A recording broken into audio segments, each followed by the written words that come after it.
bit of a stretch to say that Dan Muse is bringing his players closer together. Then it's really not, and maybe stretch was part of the problem. Good morning to you. Good Friday morning. I'm Dan Kovacevic of DK Pittsburgh Sports. This is Daily Shot of Penguins. It comes your way bright and early every weekday. If you're into football and or baseball, I also offer daily shots of Steelers and Pirates in the same place that you found this. Penguins had the day off yesterday. They're back in action in the correct place today at PPG Paints Arena against the Red Wings.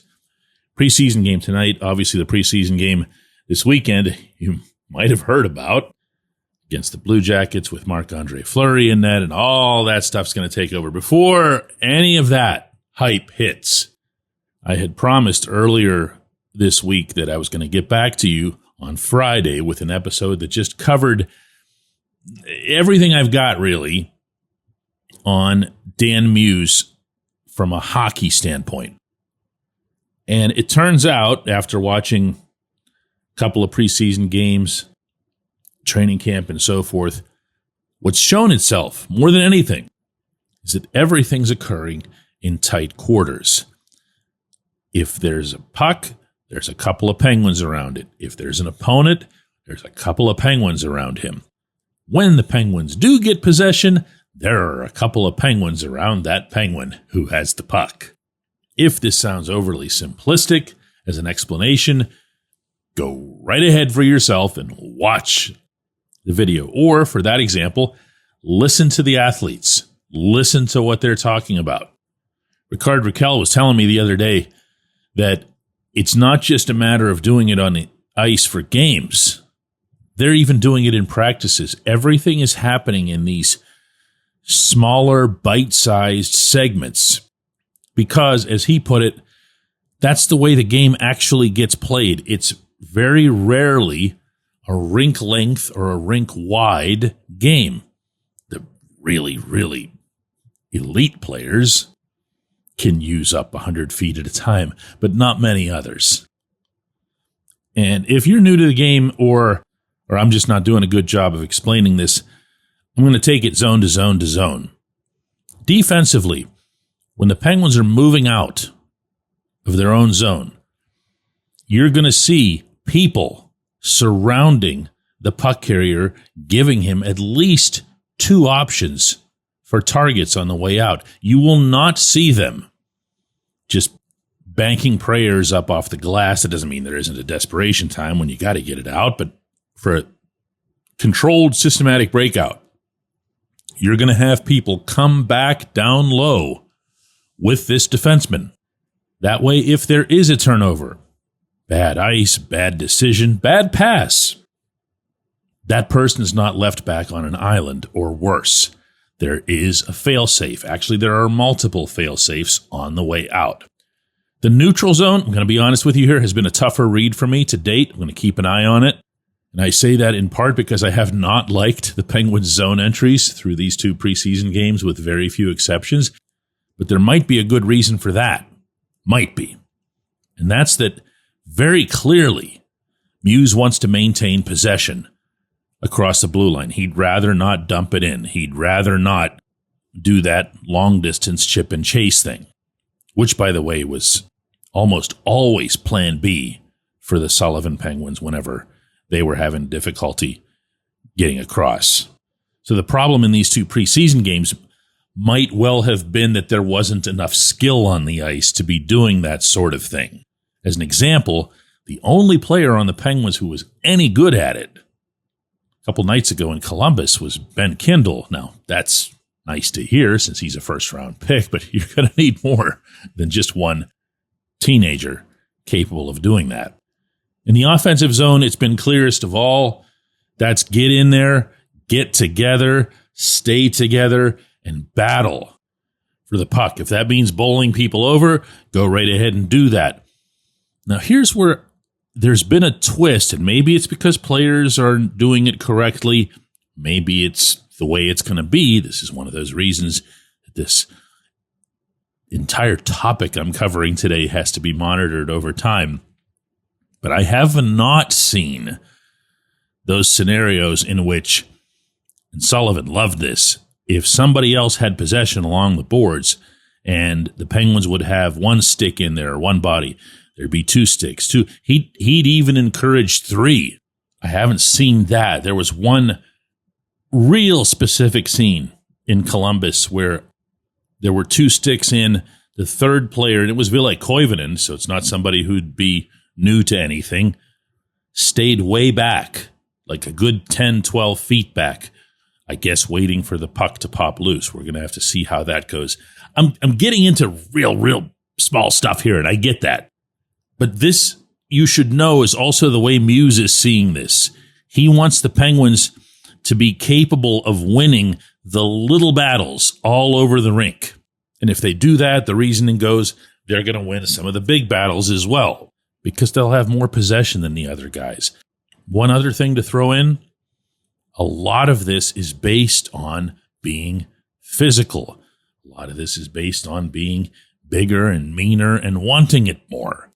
That's why you will see, and in fact have already seen, including at some of the lower levels in this camp, players being rewarded for showing that particular trait. They want that to be an identity of this team. And that to date is the biggest difference between Sullivan and Muse that I've seen. That Sullivan would talk about being physical, but he meant that just in terms of persistence or pluckiness or the whole Dominic Simone thing. Whereas Muse just wants you to knock the guy on his rear end. Take the puck, wish him a nice day, or just skip the last step. When we come back, J1Q. Hey guys, if you're planning to see a concert or a Penguins game, once the NHL season starts, use the Game Time app to get your tickets. You can snag new ticket deals before anyone if you set it into app alerts. The app is easy to use. No surprise fees at checkout. You can see your seat view before buying, and you're getting legit tickets delivered on time. If you're not much of a planner, you can get last-minute deals on tickets right up to the start of an event. Lowest price guaranteed, or Game Time will credit you 110% of the difference. Download the Game Time app and enter the code DK Penguins in your app profile for $20 off your first purchase.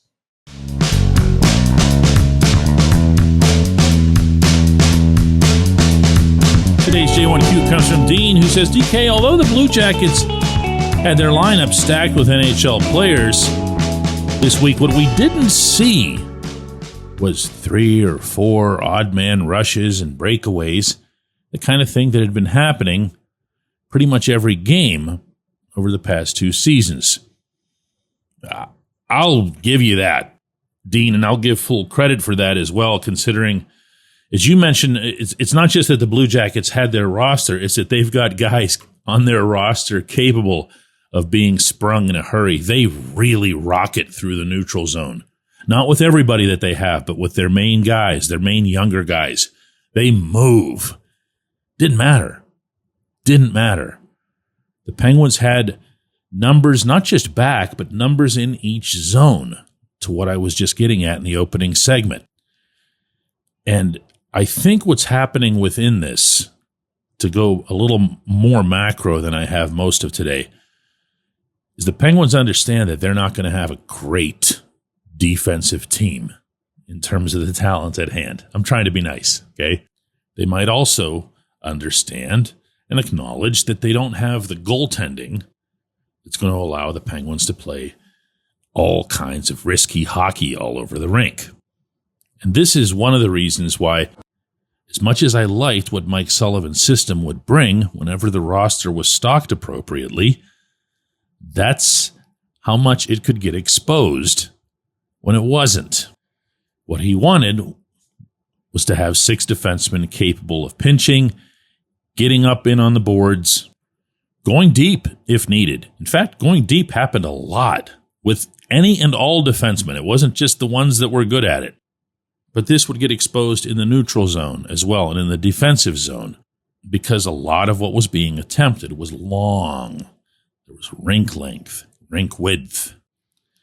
This Dan Muse look is going to have a lot less of, how did you put it here, Dean, 3 or 4 odd man rushes and breakaways that were happening every game.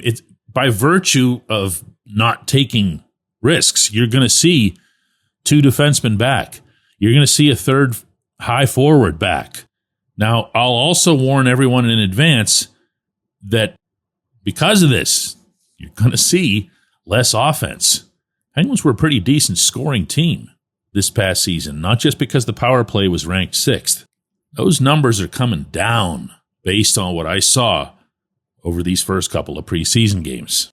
And part of what you're going to see play out is that when Muse or anybody on the roster says something like we're going to be harder to play against, they're not going to mean it in the Sullivan way. They're going to mean it in the we're not handing you any more easy goals. We're not handing you any more easy chances. We're not handing you 100 breakaways, 2-on-1s, 3-on-2s. Once you do get possession, you're going to look up ice and you're going to see a third high forward and 2 defensemen. And if you can beat all 3 of them and our goaltender, good for you. So yeah, that was in there too. I'm going to repeat this for emphasis, okay? I really feel like this is necessary. The Sullivan system is smart, it's aggressive, and it works when you have the players for it. But another point that I'd been making for a long time now was that the Penguins don't necessarily have the players for it. And sometimes we would see that in the form of a good player, a genuinely good player being acquired by Pittsburgh, coming here and not fitting at all. Derek Brassard was a case like that. Mikhail Granlund was another one. And you know who else might fit? We're going to see about this. It's Ryan Graves. Graves is not a pinch defenseman. Graves is not somebody you want joining the rush, much less leading it. And you never wanted to see him go deep. In fairness to Graves, who's taken a lot of abuse these first couple of years in Pittsburgh, that's not the player that he was in Newark. That's not the player that he was in Denver. This is going to be interesting. It really is. I appreciate the question. I appreciate everybody listening to Daily Shot of Penguins. We'll be back with another one of these on Monday.